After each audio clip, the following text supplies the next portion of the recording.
మొన్న ప్రభాకర్ రెడ్డి చెప్తాడు, పౌరుషం గురించి మాట్లాడినాడు. ఆయన ఈ లిఫ్ట్ ఇరిగేషన్ మీద ధర్మారం ఎమ్మెల్యే ఏదన్నా తప్పుడుగా మాట్లాడింటే నువ్వు నీ ప్రభుత్వం తరఫున మీ ముఖ్యమంత్రి తరఫున వకీలతో తీసుకొని మాట్లాడాలి. అంటే అది కాదయా, ఇది పరిస్థితి, నువ్వు మాట్లాడడం తప్పని ప్రతిసారి పౌరుషం పౌరుషం అని మాట్లాడతాడు. ఈ పౌరుషం ఏ దాని మీద ఉండాలా? నేనైతే అతని ఛాలెంజ్కి అయితే నేను స్వీకరిస్తా. 30 సంవత్సరాల నుండి ఇప్పుడు కూడా వాళ్ళే ఎమ్మెల్యేలుగా ఉన్నారు, మున్సిపల్ చైర్మన్లుగా ఉన్నారు. వాళ్ళ అభివృద్ధి పైన ఏదన్నా ఉంటే కూడా నేను 5 ఏళ్ళు చేసిన దానిపైన కూడా ఎక్కడన్నా కానీ కూర్చొని చర్చకు నేను సిద్ధంగా ఉండాలి. దానిపైన నువ్వు సిద్ధంగా ఉండావా? చర్చించేదానికి, డెవలప్మెంట్ మాట్లాడేదానికి పౌరుషం అవసరం లేదు, చర్చ అవసరం. దీంట్లో ఆయన ప్రతిసారి మా కుటుంబాన్ని టార్గెట్ చేసో ఇంకోటో మాట్లాడడం జరుగుతుంది. నేనైతే అన్ని విధాలుగా నేను చెప్పడం ఒకటే జరుగుతుంది.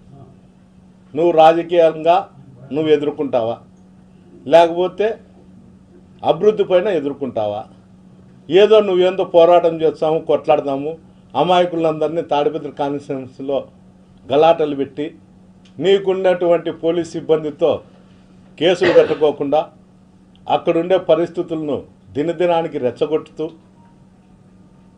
అసలు పోలీస్ ఆఫీసర్లు అందరూ కూడా అక్కడ తాడిపత్రి డివిజన్లో ఉండే వాళ్ళు దాదాపు ప్రభాకర్ రెడ్డి కన్సర్న్లో నడుస్తున్నారు తప్ప ఎస్పీ గారి కన్సర్న్లో అయితే నడచడం లేదు.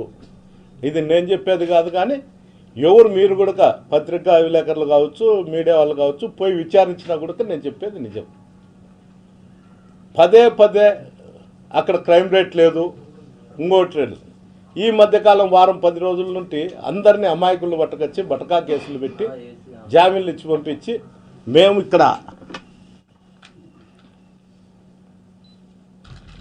ఇక్కడ మటకాన్ని నిర్మిలి కూకుడు వేళ్లతో తుడిచేస్తున్నామని స్టేట్మెంట్లు ఇచ్చుకుంటూ అన్నీ ఉన్నాయి.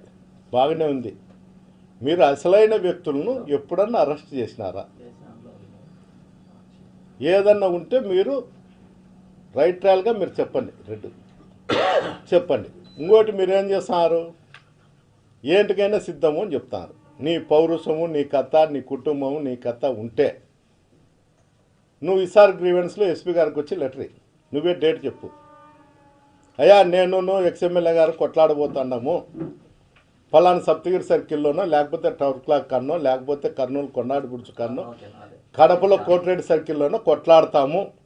మా మీద ఏం జరిగినా కూడా మా మీద ఎలాంటి కేసులు బుక్ చేయొద్దండి అని నువ్వు చేతనైతే నువ్వే డేట్ ఇచ్చి, నువ్వే అన్నీ చెప్పి, నువ్వే ఎప్పుడు పిలుస్తావు. నా కుటుంబం, నీ కుటుంబం మాత్రమే చూస్తాం.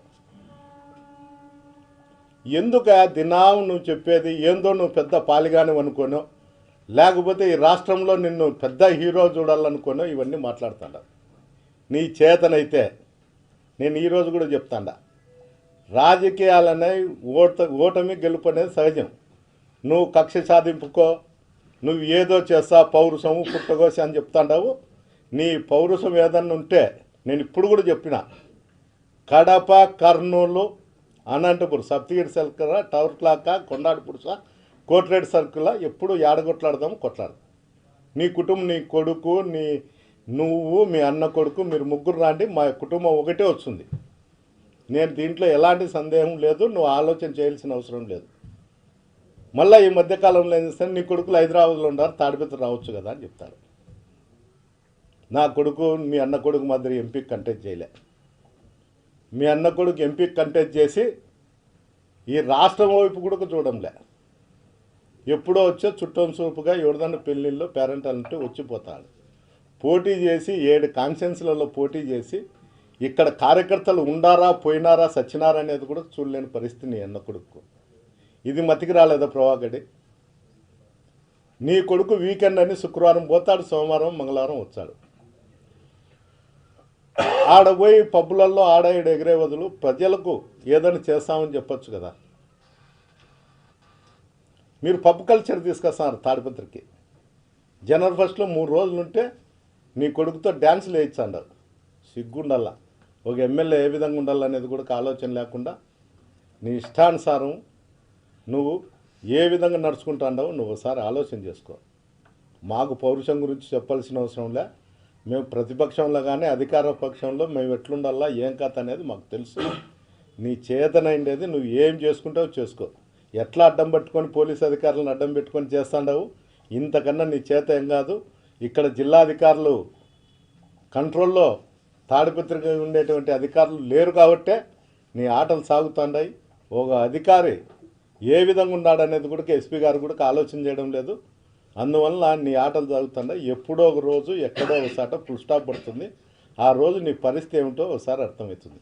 నువ్వు మొన్న కూడా చెప్పినావు 3 సంవత్సరాల తర్వాత చూస్తాము అంటున్నారని. నేను 3 సంవత్సరాలు ఉండే ఓపిక కూడా లేదు నాకు. డే టు టైం నీ చేతనైతే నువ్వే ఇచ్చిన తర్వాత నేనే వస్తా. నువ్వు చెప్పినావు కదా 3 సంవత్సరాల తర్వాత చెప్తాండారని. నాకు 3 సంవత్సరాలు కాదు, నువ్వు రోజుల్లో చెప్తావా డేట్లు టైంలో చెప్తావు, ఎప్పుడు చెప్తావు చెప్పు. నేను వచ్చి నీతో ఏ విధంగా కావాలంటే ఆ విధంగా చూస్తా. అమాయకులను బలి చేయొద్దు. తాడిపత్రి కాన్ఫరెన్స్లో ఈ బంగాకు అలవాటు చేసి మటకాకు తాగుడుకు అలవాటు చేసి అమాయకు ప్రజల మీద దాడులు చేసేది మానుకో. నీ చేతనైతే నా మీద దాడి చేయి, నా కుటుంబం మీద దాడి చేయి. అప్పుడు నేను నీకు సమాధానం ఏ విధంగా చెప్పాలో అదే విధంగా నేను చెప్తా. పౌరుషాల గురించి మాట్లాడే యోగ్యత శక్తి నీకు లేదు. అందువల్ల నీకు చెప్పేది ఒకటే, నీ ఆలోచన చేసుకో.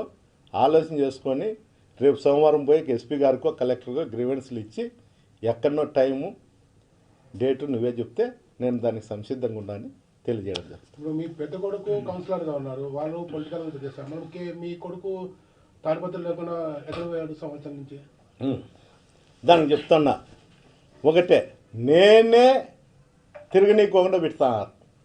బయట ప్రజల్లోకి తిరుక్కోకుండా నాకే పోలీస్ అధికారులను అడ్డం పెట్టి చేయకోకుండా ఎవరన్నా ఇంటికి పోయి కాఫీ ఇచ్చే వాళ్ళ ఇంట్లో ఎక్కడన్నా ఉంటే మిమ్మల్ని కేసులో పెట్టి బెదిరిస్తారు. నా కొడుకు వచ్చి ఏం చేయాలో చెప్పుకోను. నా కొడుకుని తిరగనిచ్చాడా అదన్నా చెప్పుకోను. పోలీసు వాళ్ళు అడ్డం పెట్టుకోకుండా నీ కొడుకుని తిరగనిచ్చాము, అన్నీ చేస్తాము, నిన్ను తప్ప నీ కొడుకుని తిరగనిచ్చా. ఎస్, నేను ఒప్పుకుంటా. ఏ పోలీసు అధికారి కానీ అడ్డపడితే దానికి నువ్వేం సమాధానం చెప్తాడో చెప్పండి. 5 ఏళ్ళు నీ ఇద్దరు కొడుకులు తాడిపత్రులు తిరిగిన వాళ్ళు. 5 ఏళ్ళు నా ఇద్దరు కొడుకులు, నాకు ఒక కొడుకు ఉన్నాడు. ఎప్పుడన్నా వచ్చి పోతాంటాను నా చిన్న కొడుకు.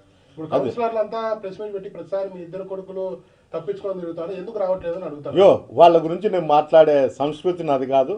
నాకన్నా చిన్నోళ్ళను ఇంకోటి వాళ్ళకంతా అతనికే తెలుసు వాళ్ళు ఎవరని. ఎన్ని కుక్కలు మురిగినా ఏం మురిగినా నేను పట్టించుకోను. దీని గురించి ఏదన్నా ఉంటే ఆ కుటుంబం ఏదన్నా మాట్లాడమని నేను మాట్లాడతా. వాళ్ళతో ఏదన్నా చేసుకుంటే అది ఆలోచన చేయాల్సిన అవసరం లేదా. వాటి టైం చెప్పువాను, నా కొడుకులు పద్ధతి దించుతా. వాటి టైం చెప్పువాను, ఏ గంటకు చెప్తాడో, ఏ రోజు చెప్తాడో, ఏ సెంటర్ చెప్తాడో చెప్పువాను. నా కొడుకులో అర్ధ గంటలో నేను 4 గంటలు హైదరాబాద్ నుండి అనంతపురకు దించకపోతే వాడు చెప్పవాను. అంటే కూటమి అధికారంలో వచ్చినప్పుడు బయట పెట్టారు కదా మీ కొడుకులు. అధికారం కాదు, ఎలక్షన్ల ముందు నుండి, ఎలక్షన్ కౌంటింగ్ కన్నా ముందు నుంటే బయట ఉండాలి. ఈ రోజు ఏం కాదు. కానీ నా కొడుకు చిన్న కొడుకు ఎప్పుడు నుంటో బయటనే ఉండాలి. ఈ రోజు ఏం కాదు. బయట ఉండారా లోపల ఉండారా అనేది అవసరం లే. వాడు పౌరుషం గురించి మాట్లాడినాడు. ఆ పౌరుషం నాకుంది, మా వంశానికి ఉంది. మేము ప్రతిపక్షంలోనే అధికారంలోనే కొట్లాడే శక్తి మాకు దేవుడు ఇచ్చినాడు. రాజకీయాలు చేసే శక్తి మాకు దేవుడు ఇచ్చినాడు. పోరాటం మా స్ఫూర్తి. అందువల్ల వాంతో ఎప్పుడైనా ఎనీ టైం ఎప్పుడైనా చెప్పవను. 4 గంటల్లో ఎక్కడున్నా కూడా నేను దించుతా. వాడు యా సెంటర్కి వచ్చాడు చెప్పవను. అవుయా, నేను చెప్తాను కదా అధికారం లేదు, నేను వస్తాము, మా కుటుంబం వస్తామని చెప్తాను. నేను తెలుగే చెప్పేది, ఇంగ్లీష్ ఏం కాదు. మా కొడుకుతో చెప్పిలా ఇది, నా కొడుకుతో చెప్తా. పోలీసులు అడ్డం పెట్టుకొని రాజకీయం చేస్తున్నారు అక్కడ. ఇప్పుడు మీరు మిమ్మల్ని సంవత్సరం నుంచి అడ్డుకుంటున్నారు, మీ కొడుకులు వచ్చి కూడా అడ్డుకుంటారండి. అనుమానంతోనే కదా నేను వద్దులే ఏంటి అనవసరంగా అనేది చెప్తాను. నేను తాడిపత్రిలోనే ఉన్నాయా? తాడిపత్రికి వస్తాము. ప్రోగ్రామ్ చేస్తే పోలీసులు వచ్చి అడ్డుకుంటారు. అంతెందుకు మాజీ ఎమ్మెల్యే నన్ను అడ్డుకుంటారు, కౌన్సిలర్ని అడ్డుకుంటేది గొప్ప సంగతి ఏం కాదు. ఇది పరిస్థితి. ఇంకోటి రెండోది ఏమి, నిన్నలా మొన్న తేరణపల్లిలో జరిగితే కూడా నన్ను రాకోకుండా వాళ్ళ ఇంట్లో అమెరికా నుండి వచ్చిన వాళ్ళు ఉంటే మీ మీద కేసులు పెడతామని తాలూకు సిఐ పోయి బెదిరించినాడు. ఇలాంటి నీచమైన రాజకీయాలు చేసే సంస్కృతి నాది కాదు. చేతనైతే ఏదన్నా కానీ మగం మీదనే మాట్లాడతా. అతనికి ఏదన్నా కానీ ఈసారి ప్రెస్ మీట్ మీడియా గుండా మీరు చెప్పినా సరే నేను ఎట్లా ఇప్పుడు వాయిస్ ఇచ్చినా దాన్ని తెలుసుకొని ఆయన గ్రీవెన్స్కి వచ్చి ఇచ్చే ఎప్పుడు ఎనీ టైం ఏదన్నా కానీ నేను సిద్ధంగా ఉండాలి. ఇప్పుడు జేసీ ఇంట్లో వాళ్ళందరినీ రమ్మంటారు, మీరు కూడా ఇంట్లో వాళ్ళంతా వస్తారా? మా ఇంట్లో వాళ్ళంతా నా కుటుంబం ఒకటి సాలంటా ఇద్దరు వస్తారా అంటాను బయట. నా కొడుకులు వచ్చామనే కదా చెప్తాండేది. నా కుటుంబం ఒకటి, మా అన్న కుటుంబం కాదు. వాడు వాళ్ళ అన్న కుటుంబం రమ్మంటాడా, నేను నా కుటుంబం ఒకటి చెప్తాండేది. నేను మా కొడుకులే చెప్తాండేది, మా అన్న కుటుంబాన్ని చెప్పలే. మా అన్న కుటుంబం వచ్చే వాళ్ళ వంశం అంతా రావాల్సి వస్తుంది. మీరు కూడా ఆయన అన్న కుటుంబాలే కదా చెప్తాను. అవుపా, మా కుటుంబం 2 కుటుంబాలు వచ్చే జేసీ వంశం అంతా రావాల నా మీదకి యుద్ధానికి. అది నా శక్తి. అది సార్ నేను కొడుకు జేసీగా నా ఎంటికతో సమానం. వాడు ఏంది నువ్వు చెప్పేది? వాని గురించి నాకు చెప్తారు. ఆడింకల్ నా కొడుకు ఎవరినొన్న అడ్డం పెట్టుకొని మాట్లాడే శక్తి నాకు వీళ్ళు ఇంతవరకు. ఏదన్నా ఉంటే నేనే మాట్లాడతా, నేనే ఫైట్ చేస్తాను.